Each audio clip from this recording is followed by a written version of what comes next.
Welcome back, everyone. Today we will be discussing the best e-reader on the market. Now, there are many to choose from. There are devices that you can buy. There are applications that are paid. You can also buy those. However, today we'll be discussing the Google Play Books application. There are many reasons why I believe that the Google Play Books app is the best. Personally, I enjoy it because I don't have to go out and buy another device for it. So, for example, if you are a Nook user or if you have a Kindle, you have to carry this around or use the application and operate in a separate ecosystem from what you normally would. Also, because it doesn't depend on a specific device, that means that if you're using, for example, a Windows PC or desktop, Mac OS, right, an Apple device, iPad, iPhone, regardless of what you're using, or if you don't have that and you're just at work on your browser, you can still access the Google Play Books application and all of the content that you have on that app through your browser, regardless of what you're using to get to it. The second reason why the Playbooks application is the best, in my opinion, is because you can upload your own books onto it. So your own PDF, your own EPUB files can go directly onto your library, and you can even convert your own physical library. Not that I condone that, but you can convert your own collection of physical books into ebooks and then again consume them straight off of the application that you have there. It can be a bit confusing to get to that page and to upload it, and it took me a few minutes to figure it out when I first did it. In this video, I will show you how to do it step by step, what buttons to click on, so that you can access your collection. And also, as I mentioned earlier, because it is a Google Drive, it is a Google application, it works within the Google ecosystem, so you don't have to worry about syncing to other devices. It just syncs for you. So, for example, if I am on my iPad and then I'm on my Windows PC, any annotations, highlights, or notes that I take on the iPad version will sync directly to the Google Drive or to the Google application, and then it will upload that file itself so that from wherever I'm accessing it, it's synced. So even if in real time I highlight a paragraph on my Android tablet, I'll see it on my iPad, and vice versa. If I'm on my Android phone, on my Samsung 25S, I'll see it on my iPhone just the same, because it's not depending on a device or an application that is separate from the other device applications that I use. So it's all going through Google. It'll all sync right from Google as well.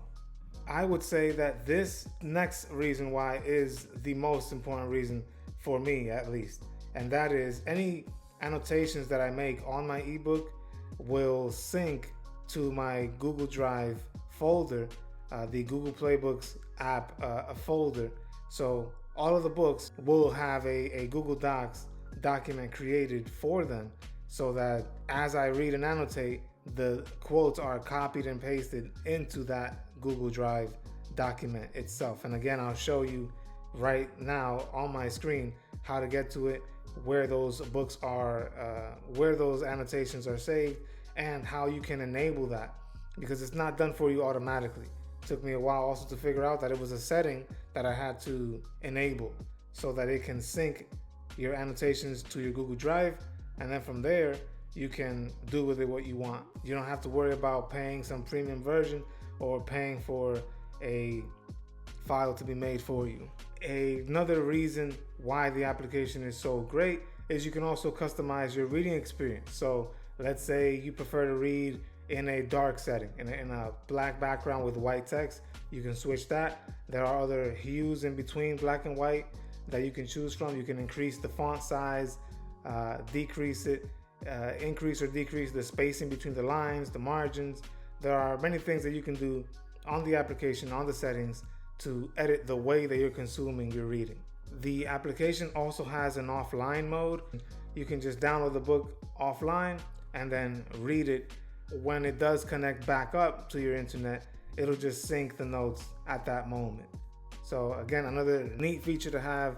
Doesn't matter if you're connected to the internet or not, download the book. It's available for you offline.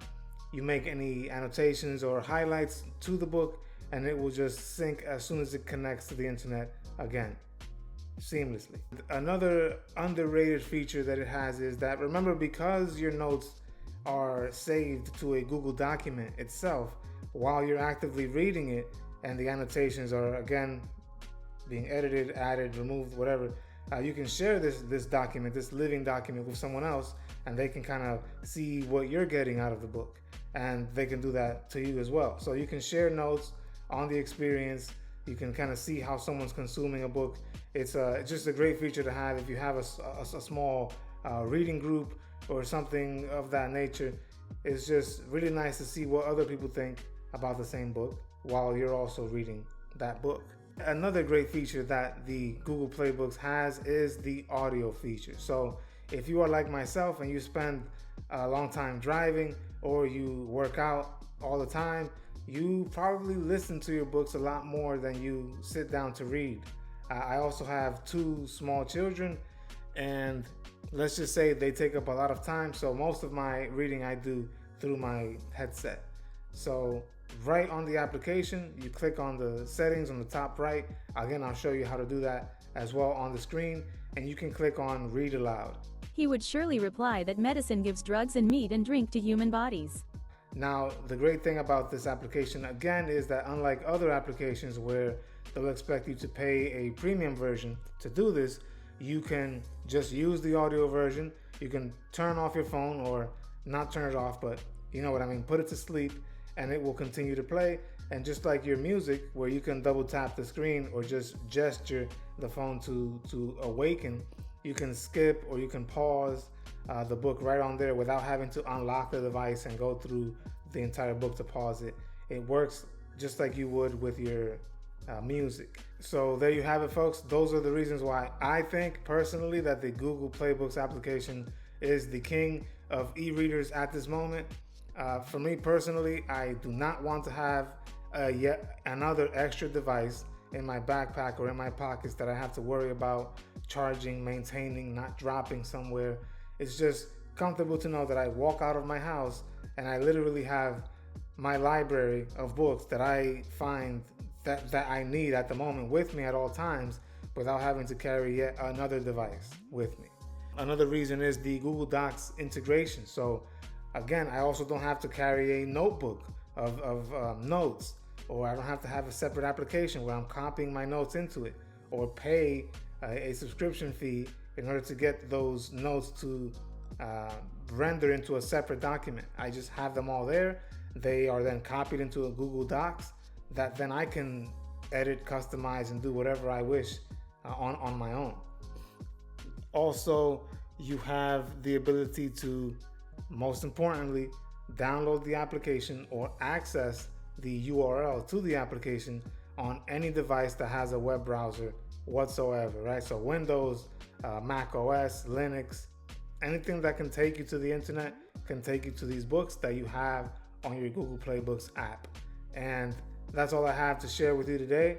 Stay tuned for the next episode, and I'll see you on the next one. Those are the reasons why the Google Play Books application is the best e-reader on the market today. The best way to support this channel is by becoming a Patreon supporter, buying us a coffee, or grabbing something from our merchandise store. You will find all of those links in the description. On this channel, I discuss popular works of culture, including novels, research papers, movies, TV shows, and I touch on religious topics as well. If you found the video to be valuable, share it with a friend, click like so that YouTube can recommend it to other viewers like you. I thank you for your support. God bless.